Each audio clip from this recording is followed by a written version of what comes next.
we are going to learn English grammar. आपण पाहणार आहोत आज इंग्लिश ग्रामर मधला new chapter use of hardly when. मग कसा यूज करायचा, क्वेश्चन कसे विचारतायत, यामध्ये आपल्याला काय चेंजेस करावे लागतात हे सगळं व्हिडिओ मध्ये पाहायचं. यासाठी व्हिडिओ एंड पर्यंत बघा आणि तुम्ही जर या चॅनलवर नवीन असाल तर सबस्क्राइब करायला तर विसरू नका. ओके, चला बघूया मग कसा यूज करायचा हार्डली व्हेन. एक लक्षात ठेवायचं, कधी पण हार्डली सोबत व्हेनच लागतं. हार्डली दॅन, हार्डली देन असं काही लागत नाही. काय लागणार आहे आपलं, हॅड सोबत व्हेनच लागणार आहे. चला पाहूया मग. First sentence, the chief guest arrive. Next sentence दिलाय द स्टुडंट. दोन्ही सेंटेन्स पण एकाच वाक्यात, स्टुडंट क्लास. पहा, जसं गेस्ट आले किंवा चीफ गेस्ट आले तसंच काय केले, मुलांनी टाळ्या वाजवायला चालू केलेले. मग यामध्ये आपल्याला हार्डली व्हेन वापरायचं. तर कधीही लक्षात ठेवायचं, जेव्हा तुम्हाला सांगितलं असेल हार्डली व्हेन वापरा त्यावेळेस सुरुवात हार्डली करायची. मग आपलं आन्सर काय येणार आहे, सुरुवात करा हार्डली. ओके, हार्डली नंतर हॅडच वापरतात. हॅव, हॅज, वॉज, वेअर असं काही वापरत नाही. काय वापरतात, हॅड. आपल्याला हार्डली हॅड वापरायचं. Hardly had the chief guest. आता अराइव्ह, पहिलं वाक्य आहे कसं हे समोर लिहून टाकायचं. Hardly had the chief guest arrive there. आता इथे एक वाक्य संपले, नंतर दुसरं वाक्य सुरू झालं. या ठिकाणी आपल्याला वापरायचं व्हेन. अराइव्ह व्हेन, आणि हे पण कॅपिटल करायचं नाही, आपण वाक्य एकत्र जोडून टाकायचं. व्हेन दी, कधी त्यांनी केले म्हणजे काय झालेलं आहे, hardly had the chief guest arrive when the student clap. दुसरे वाक्य व्हेनच्या नंतर ऍज इट इज पुट करा.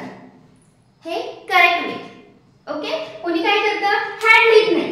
कुणाला वाटलं हार्डली कुठे ठेवावं, इथे ठेवावं का इथे ठेवावं, खूप असे कन्फ्युजन असतात. ते कन्फ्युज होऊ नका. कधी सुरुवात करा हार्डली हॅडनी, त्यानंतर फर्स्ट सेंटेन्स घ्या आणि व्हेननी सेकंड सेंटेन्स तुम्ही जोडून टाका. ओके, चला नेक्स्ट घेऊया. आपण एक वाक्य घेऊया, त्यामध्ये पण आपल्याला असंच हार्डली हॅड कसं यूज करायचं पाहूया. पण थोडंसं वाक्य वेगळं आहे, म्हणजे वाक्याची सुरुवात अशी झालेली नाही, ऍज सून ऍज झालेली आहे. तेव्हा काय करायचं, वाक्य as soon as I reach the class. जसं मी क्लास मध्ये गेले, I gave a letter to the teacher. तसंच मी काय केलं, टीचरला लेटर देऊन टाकलं. मग या ठिकाणी काय करायचं, as soon as काढून टाकायचं. काय करायचं, as soon as काढून टाकायचं, त्या ठिकाणी हार्डली हॅड घ्यायचं. मग इथं फक्त हार्डलीच घ्यायचं का, नाही, या ठिकाणी सुद्धा हॅड घ्यायचं. म्हणजे इथे काय येणार आहे, मग hardly had I reach the class. Full stop आहे, काढून टाका. त्या ठिकाणी व्हेन काढलं आपण, तर when I gave a letter to the teacher पर्यंत वाक्य असं समजतं. म्हणजे as soon as झालं, मग अशा वाक्यामध्ये as soon as झालं नव्हतं, या वाक्यामध्ये as soon as झालं तर काही टेन्शन घ्यायचं नाही. as soon as काढून टाकायचं, त्या ठिकाणी हार्डली हॅड ठेवायचं. नंतर फर्स्ट सेंटेन्स घेऊन दुसरं सेंटेन्स आपल्याला जे सेकंड सेंटेन्स आहे ते व्हेननी जोडायचं. पहा, इथं व्हेन वापरलाय मी आणि इथं हार्डली वापरलाय, पण हार्डली नंतर हॅड येतं, हार्डली हॅड वापरला. ओके, अशा पद्धतीने आपला करेक्ट आन्सर येईल. अजून एक घेऊया प्रॅक्टिसला. as soon as I scramble out the pool. मला as soon as I scramble out the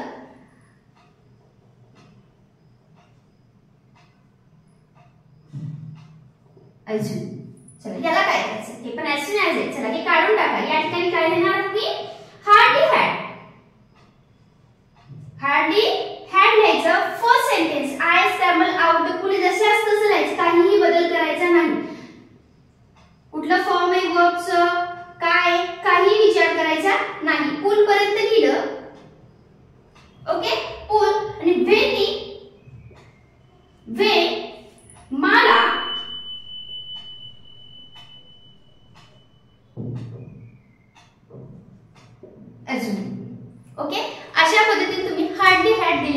मध्ये वापरू शकता आणि मिस्टेक न करता तुम्हाला त्याचे मार्क मिळून जातील. त्यासाठी वापरा या ट्रिक. काय करायचंय, सेकंड सेंटेन्स कसं जोडायचंय, सुरुवात कशी करायची, हे सगळं या व्हिडिओमध्ये तुम्हाला डिटेल माहिती दिली आहे. तरी सुद्धा काही डाऊट असतील कमेंट नक्की सांगा. तुमच्याकडे काही सेंटेन्स असतील त्यामध्ये तुम्हाला काही म्हणजे प्रॉब्लेम येत असेल ते सुद्धा कमेंट करत चला. Okay, I will solve your all problem. Video कसा वाटला